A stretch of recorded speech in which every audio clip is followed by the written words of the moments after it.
তীব্র হচ্ছে Israel Hezbollah সংঘাত।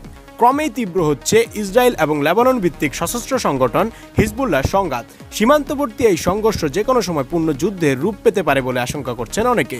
গত বছরের 7 অক্টোবর গাজা ইসরায়েলি অভিযান শুরুর পর থেকে একাধিকবার লেবানন সীমান্তে সহিংসতার ঘটনা ঘটেছে।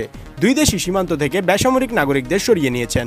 লেবাননের উত্তরাঞ্চলীয় সীমান্তের নিয়ন্ত্রণে ইরান সমর্থিত সশস্ত্র গোষ্ঠী হিজবুল্লাহর কাছে তারা বেশ কয়েকবার হামলার হুঁশিয়ারি দিয়েছে। ইসরায়েলের সাথে সংঘর্ষে এখন পর্যন্ত শতাধিক যুদ্ধ নিহত হয়েছে তাদের।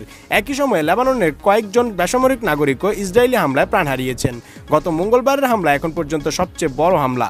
হিজবুল্লাহর রকেট প্রথমবারের মতো ইসরায়েলের টাইবেরিয়াস শহরকে টার্গেট করেছে। বৃষ্টির মতো রকেট ছুড়েছে গোষ্ঠীটি।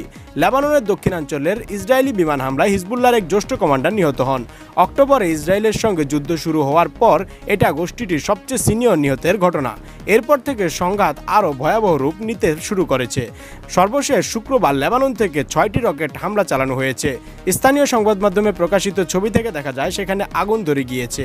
এছাড়া সেনা সদস্যদের লক্ষ্য করে অন্তত 5টি ট্যাঙ্ক বিধ্বংসী ক্ষেপণাস্ত্র নিক্ষেপ করেছে হিজবুল্লাহ। জবাবে ইসরায়েলি হামলায় এক লেবানিজ নারী নিহত হয়েছেন, আহত হয়েছেন আরও 7 জন।